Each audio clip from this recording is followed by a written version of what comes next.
नमस्कार विद्यार्थी मित्रांनो, आजच्या लेक्चरमध्ये मी पुन्हा एकदा तुमचं स्वागत करतो.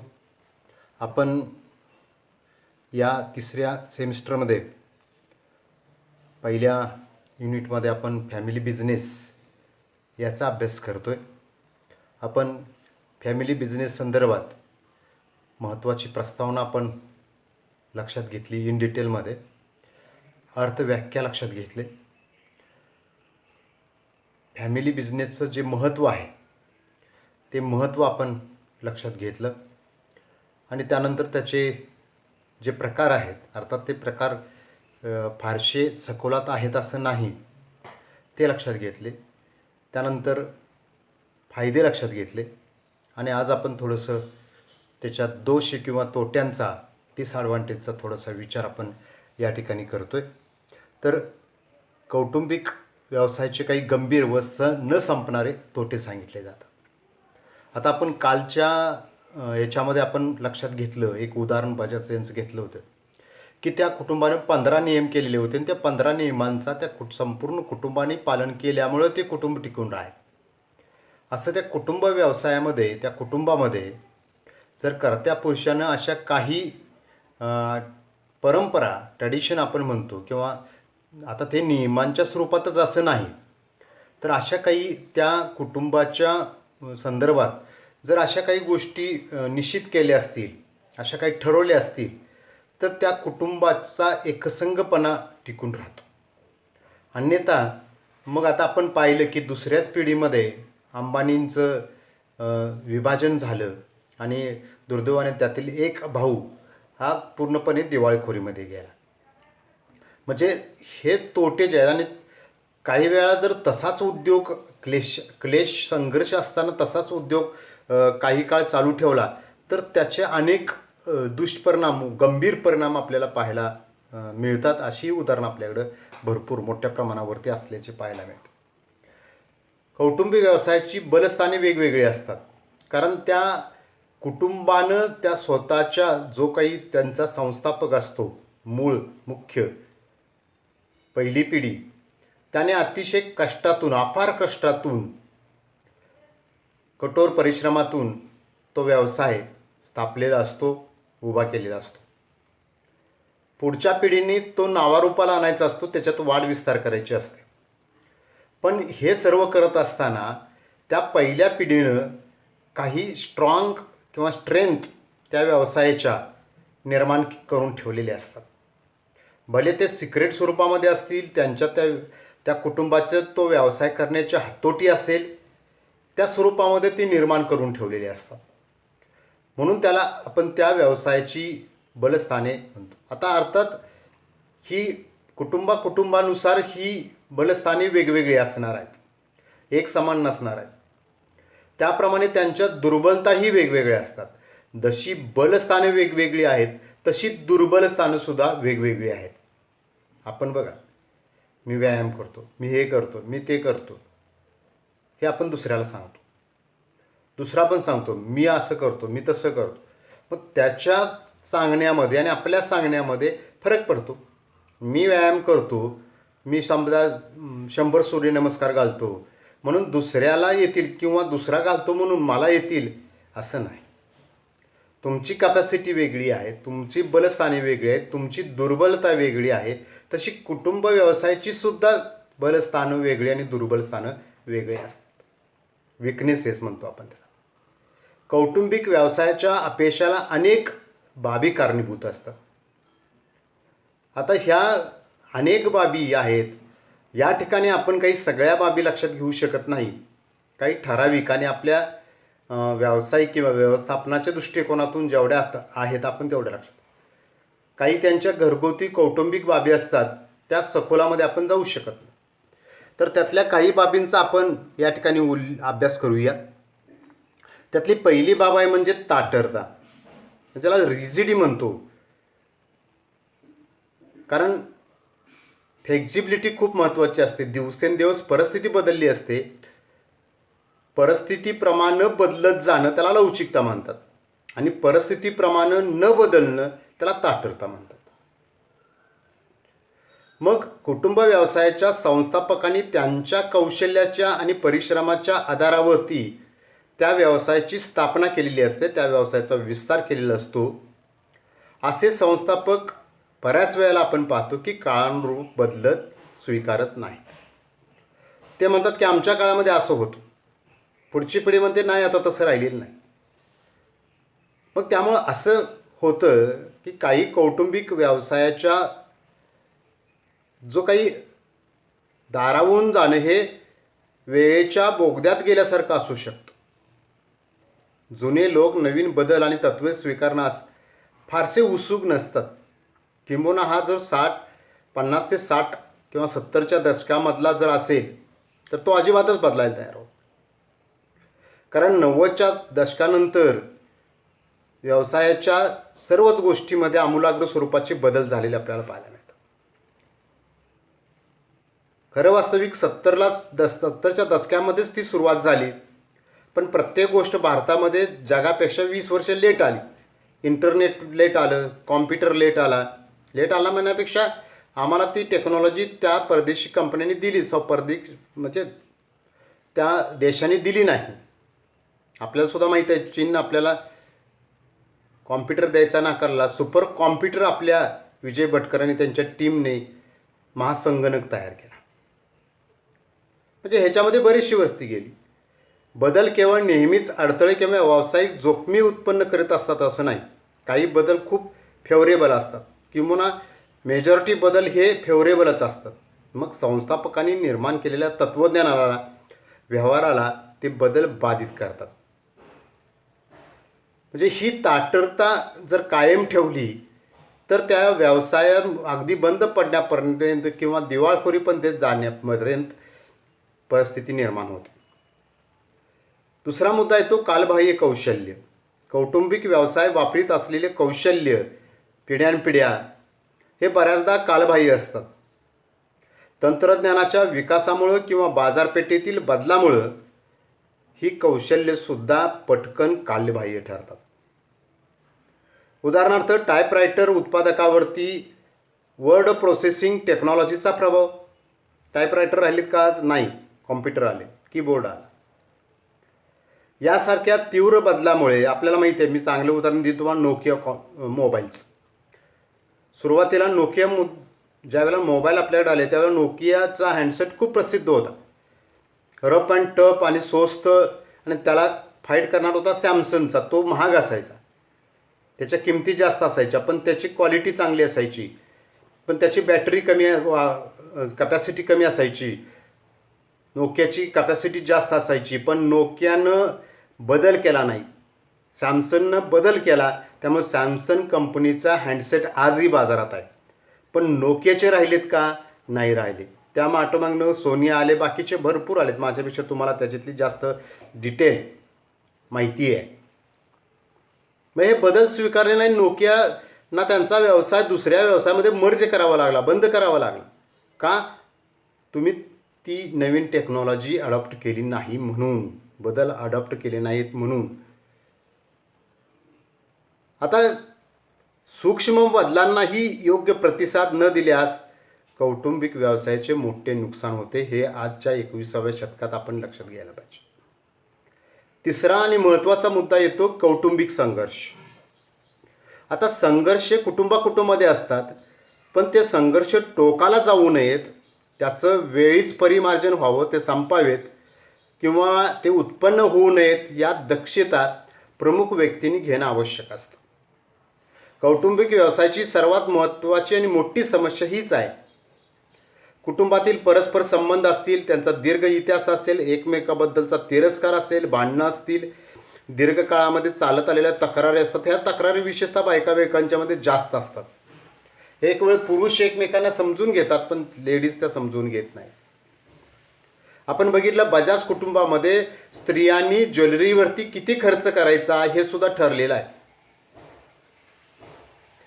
म्हणजे त्या संदर्भात त्यांनी तो एक नियम केलेला आहे. मग कुटुंबातील सदस्य अशा गोष्टीमध्ये गुंतलेले असल्यामुळे संघर्ष मिटवणे अवघड पडतं, आणि या संघर्षाच्या मिटवण्यामध्येच त्यांचा इतका वेळ खर्च होतो.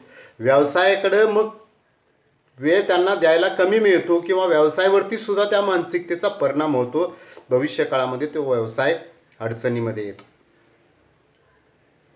2005 मध्ये प्रसिद्ध संघर्ष अंबानी कुटुंबामध्ये पाहावयास मिळाला. धीरूभाई अंबानींची स्थापन केलेली रिलायन्स इंडस्ट्री त्यांच्या 2 मुलांच्या मध्ये संघर्ष मध्ये विभागली गेलेली आपल्याला पाहायला मिळते.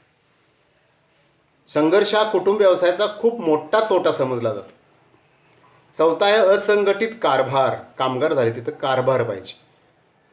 अंतर्गत पद आणि नियम, बाह्य कॉर्पोरेट कायद्यांचे पालन असेल, कायद्यांची पालन करण्याची क्षमता असेल, यासारखे गव्हर्नरचे मुद्दे कुटुंब व्यवसायात अत्यंत कमी प्रमाणामध्ये आढळतात किंवा पाळले जातात.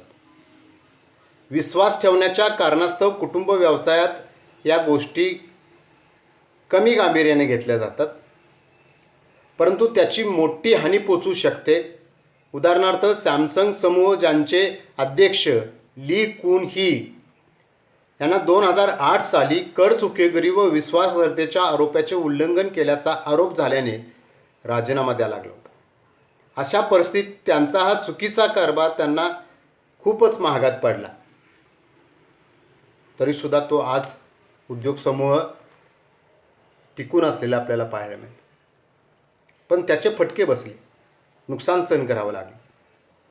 तो खडतर काळ त्यांना संयमाने पार पाडावा लागला. नातेवाईकांची भरती. काही कौटुंबिक व्यवसाय बाहेरील लोकांना उच्च पदावर नेमण्यासाठी तयार नसतात. कुटुंबातील ज्यांना उच्च पदावर बसवले जाते त्यांच्याकडे त्यांचे कौशल्य, त्या पदाच्या संदर्भातले कौशल्य, शिक्षण किंवा अनुभव असेलच असं नाही.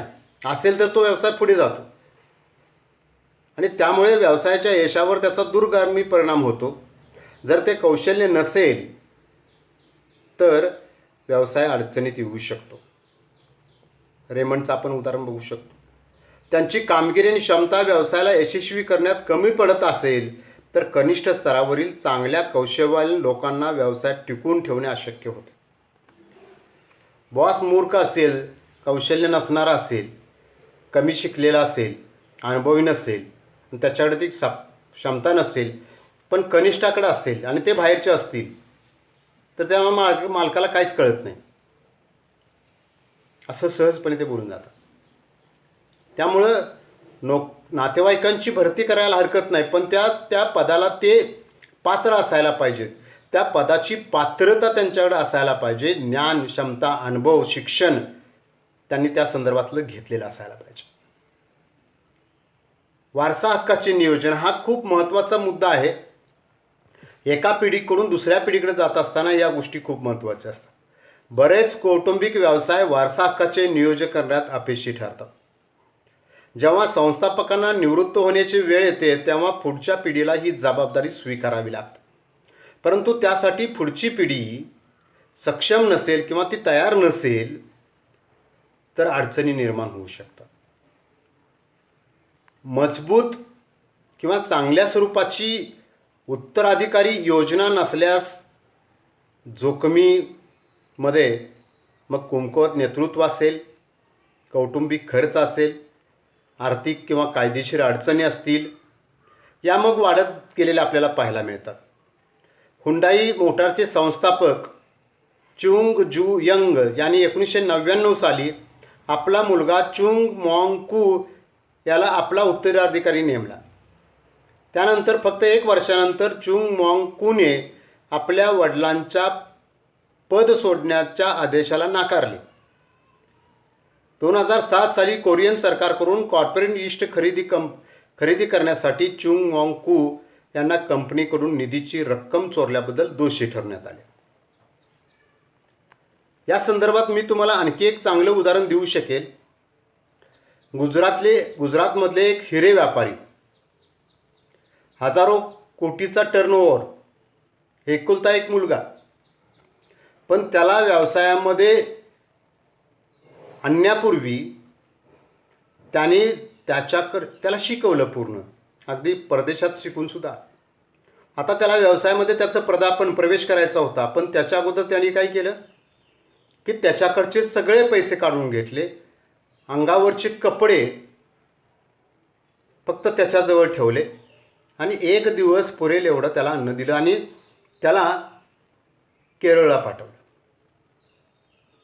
त्याला सांगितलं तू कोणाचाही जी ओळख सांगायची नाही आणि 6 महिने तू जगून दाखवायचं. कोणत्या 1000 कोटी रुपये असणाऱ्या बापाचं मुलाला असं पाठवणं धाडस झालं असतं? जीवापाड जपणाऱ्या बापाचं असं काळीज असू शकतं का? हे धाडस होऊ शकतं का? पण तो मुलगाही त्याच बापाचा होता, त्यामुळे तो अक्षरशः हॉटेलमध्ये टेबल साफ करणं इथंपासून ते अशा किरकोळ अनेक गोष्टी त्याने केल्या आणि 6 महिन्यानंतर तो घरी परतला. त्या 6 महिन्याच्या काळामध्ये त्याला गरिबी काय असते हे समजलं. एक एक रुपया मिळवण्यासाठी काय धडपड करावी लागते ते कळलं, किंवा आपलं कुटुंब किती महत्त्वाचं आहे, समाज कशा स्वरूपाचे असतात, लोक कशा स्वरूपाचे असतात, वर्क कल्चर कशा प्रकारचे असतात, त्यांच्याशी संवाद कशा प्रकारचा साधावा लागतो, या आणि अशा अनेक गोष्टी त्याला त्या 6 महिन्यात शिकायला आल्या.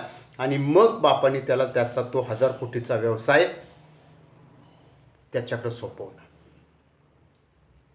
म्हणजे त्याला तो व्यवसाय पुढे चालवण्यासाठी सक्षम बनवला. हे खूप महत्त्वाचं आहे, कारण एवढ्या काळ तो श्रीमंतीमध्ये वाढलेला, त्याला गरिबीची चटक काय असते ते समजण्यासाठीचं हे कठोर धाडस त्या हिरे व्यापाऱ्यांनी केलं. त्या व्यापाऱ्यांच्याबद्दल अनेक गोष्टी आहेत, मी पुढच्या एखाद्या तासाला त्याच्याबद्दलच्या अनेक गोष्टी मी तुम्हाला सांगेन. ही एक गोष्ट सांगितली, त्यानं जे केलेलं आहे ना ते मला वाटत नाही आजपर्यंत कोणी केलं आणि भविष्यात सुद्धा करतील असं नाही, मला वाटत नाही.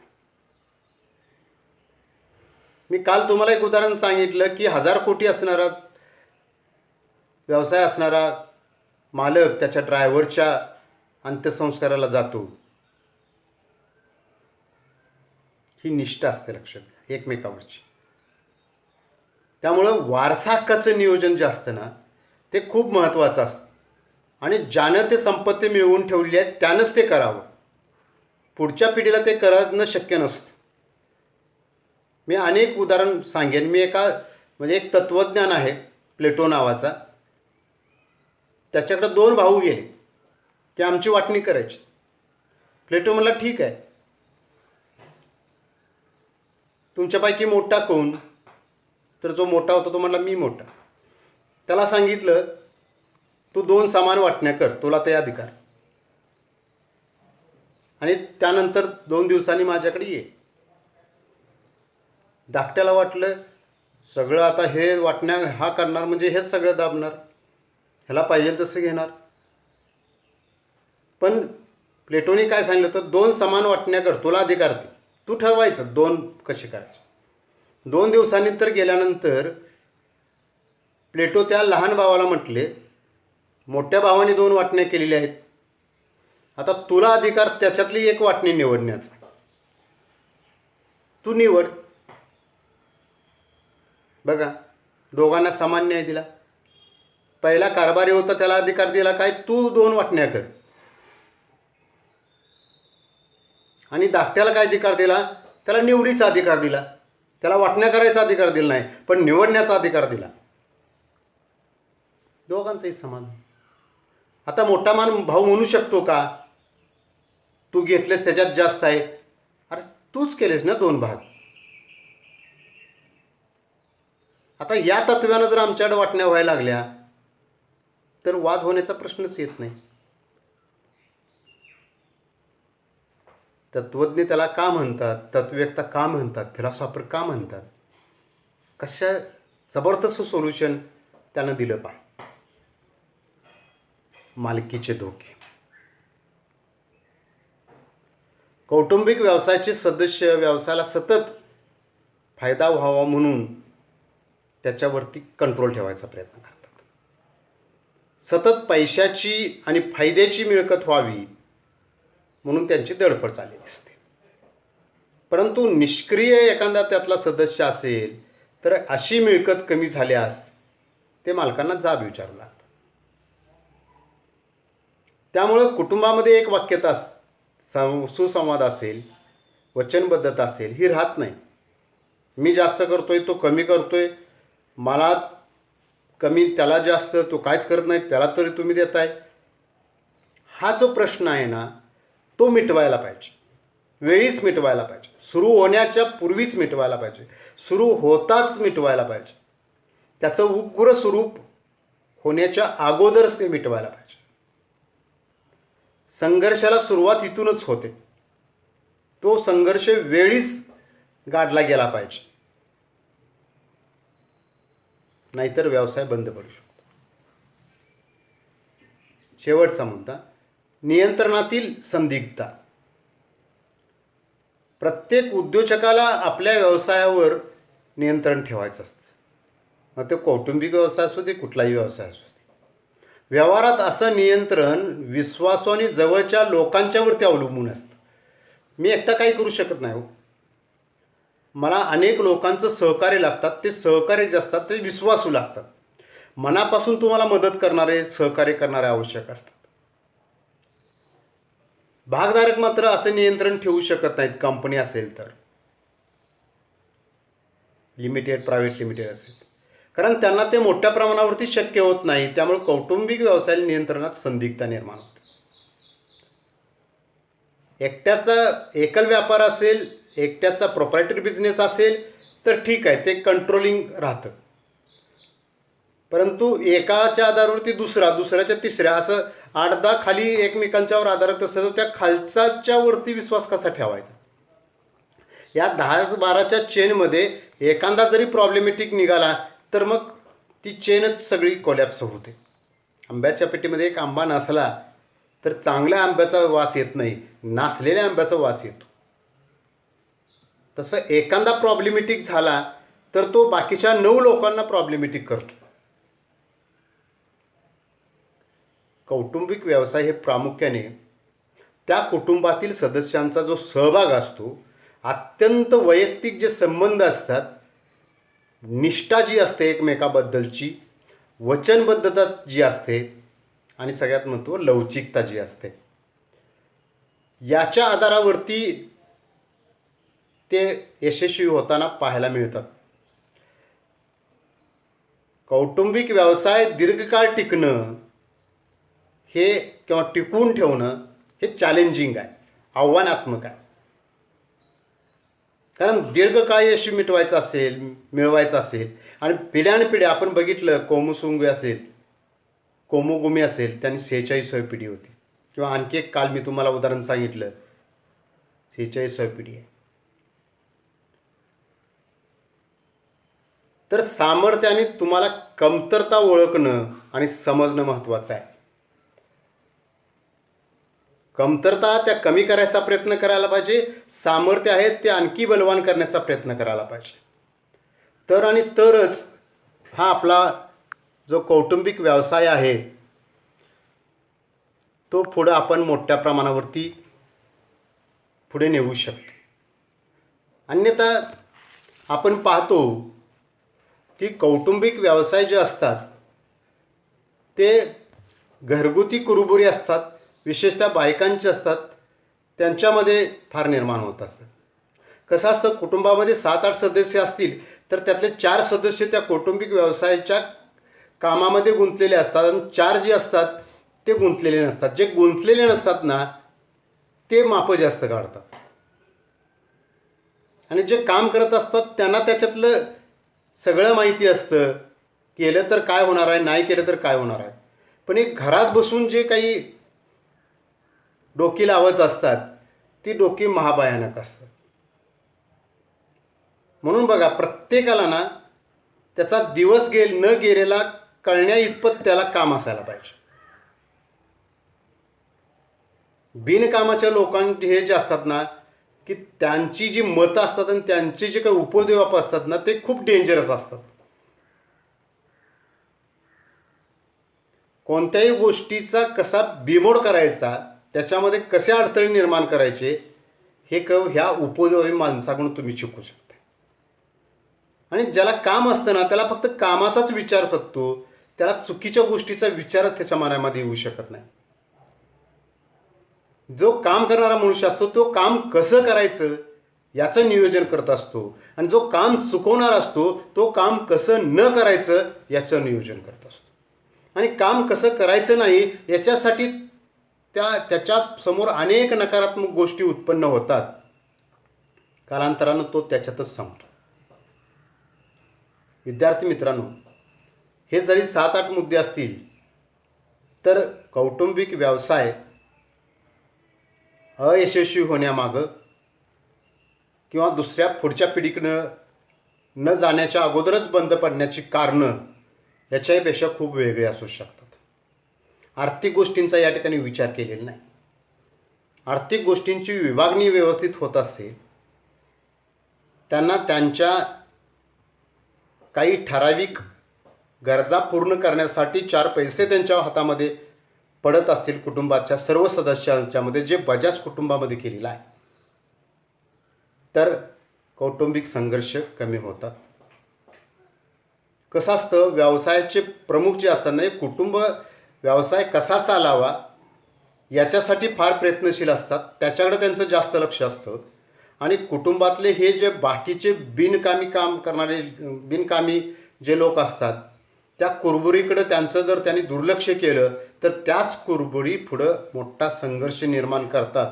आणि किंबहुना कालांतराने तो कुटुंबातील संघर्ष व्यवसायामध्ये येऊन पोचतो, तिथं त्याची लागण होते आणि परत तो व्यवसायसुद्धा कालांतराने तो बंद पडलेला तुम्हाला पाहायला मिळतो.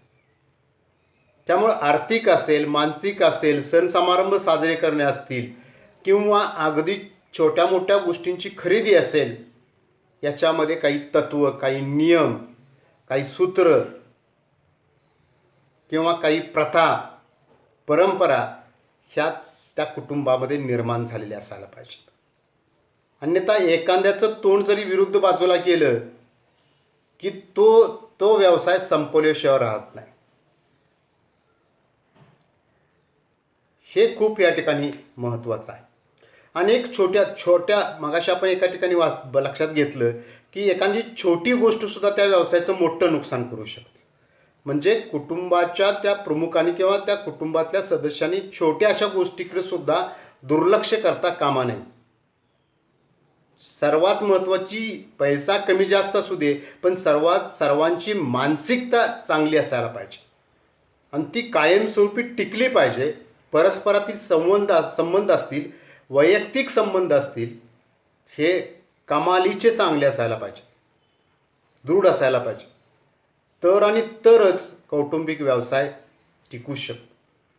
अन्यथा आपल्याला एकाच पिढीमध्ये किंवा जास्तीत जास्त दुसऱ्या पिढीमध्ये असे व्यवसाय तुम्हाला बंद पडताना सुद्धा दिसतील. त्यामुळे विद्यार्थी मित्रांनो, तुम्ही जर 4-5 कौटुंबिक व्यवसायांचा अभ्यास केला, माहिती घेतली, तरीसुद्धा तुम्हाला काही गोष्टी समजून येतील. आता रिलायन्स कुटुंबाचं विभाजन झाल्यानंतर सगळ्या जगानं मापं काढली, पण थोडासा प्रयत्न काही लोकांनी केला त्यांच्यामधलं जे काही मतभेद आहेत ते मिटवणं. पण ते ज्या वेळेला मिटवायला गेले त्यावेळेला तो टोकाचा संघर्ष निर्माण झालेला होता. पण आज त्याचं काय पाहतोय आपण, तर त्याच्यातला एक भाऊ खूप पूर्णपणे संपला, दिवाळखोरीमध्ये गेला, किंवा त्याच्या सगळ्या कंपन्या दिवाळखोरीमध्ये गेल्या.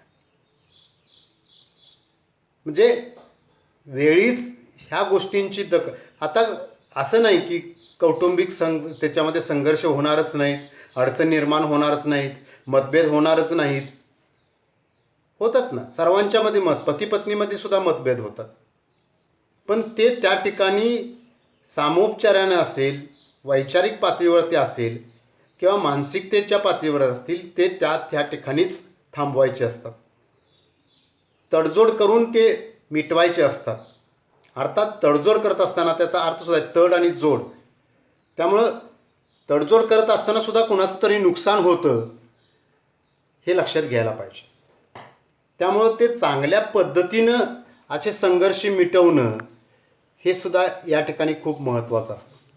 तर विद्यार्थी मित्रांनो, तुम्ही कौटुंबिक व्यवसायाचे हे जे तोटे आहेत हे व्याख्यान माझं तुम्ही शांतपणे ऐकून घेतलं, त्याबद्दल मी तुमचे खूप खूप धन्यवाद व्यक्त करतो. ह्या गोष्टीसुद्धा आपण पाहिलेल्या आहेत.